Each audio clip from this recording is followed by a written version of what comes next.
Top 3 Media and Production sila embalenhle namhlanje la sikhona sengihlangana nalomuntu lo wawuthiwa uNtshebe sawubona futhi yebo njani mfethu uyaphila cha uhamba kanjani ngiyaphila qhawe ngeza kuwena mfethu ngihlangana nawe la kuthe kangaka ngoba ngithi ungasoluni ufunani la ngasho ngithi amagalelo ngasho kanjani ngithi amagalelo akhula kwamagalelo yabona asengibeka lana endaweni ekanje ngiqale ngibingelele bonke ababuka le media njengamanje ngicela ukuthi be-subscribe be-like be-comment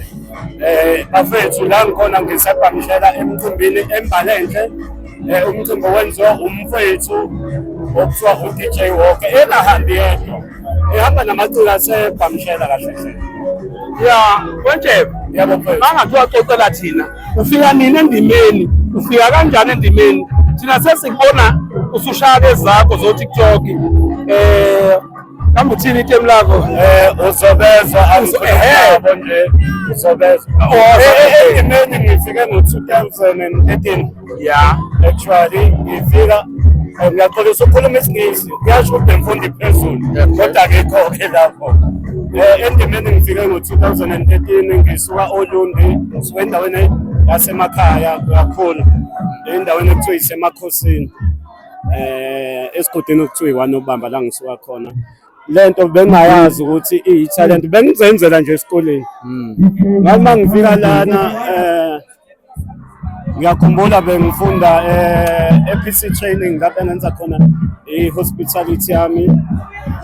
ngafica abafethu lapha e-workshop bedlala so bathe babedlala ngathi hhayi nami le nto ngingayenza ngenza uthi ngangithini kodwa ngangibona abantu behlenga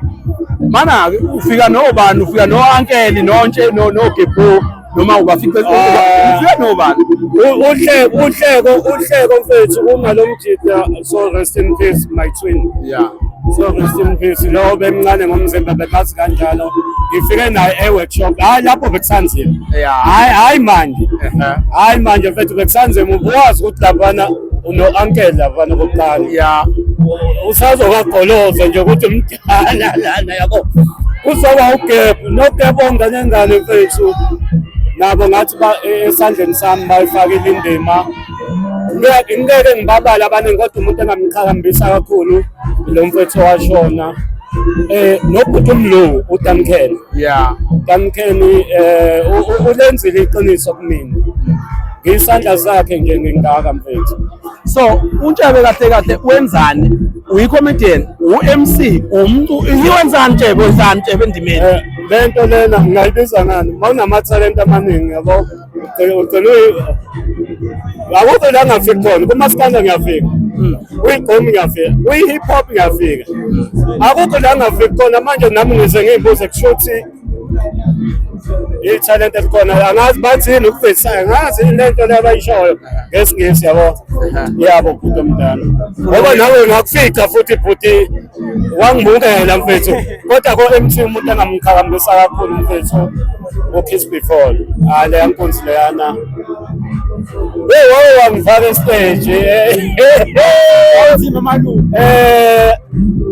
e-hostel ngangihamba nelinye ibandla I think ibandla mfethu uyayazi into manje sayiqala niqala niyibandla usale wena-ke obhekayo ukuthi ufuna ukuyaphi yabo wakuzolotshwa futhi ngiyakhumbula khona lo singa kakhulu ulokuza ukhalamfazi ulokuza insizwe nonyawo lwensizwe yasemandeni wacima ugesi laphana ngenxa yokuthi uNkulunkulu wangipha ivoice nje ngavele ngamemeza ngasho ukuthi hey ngiyophuma ngesibhamu e-hostel kodwa ngenhlanhla bangimukela shout futhi isitimela futhi esangenza ngaba umuntu namhlanje oyiqhenya ukuthi ngake ngasebenza esitimeleni ngiyayiqhenya ngokuba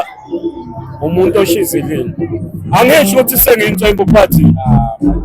hey kuningi engakuxoxa bhuti omdala futhi. Hayi, Ya kuningi. Siyabongisana namhlanje ngoba sikwazi ngoba sibona ngathi ufuna ukukhala manje. Hayi. Kulungile okwethu. Nayi nje ikhala. Bukani South Africa nayi ikhala bukani. Njalo ngizosuka ngithi uzobezwa ke. Angikhulumi nabo nje uzobezwa. Ezakhe indlebe vele. Bye bye. Cha le indlebe yabona usuku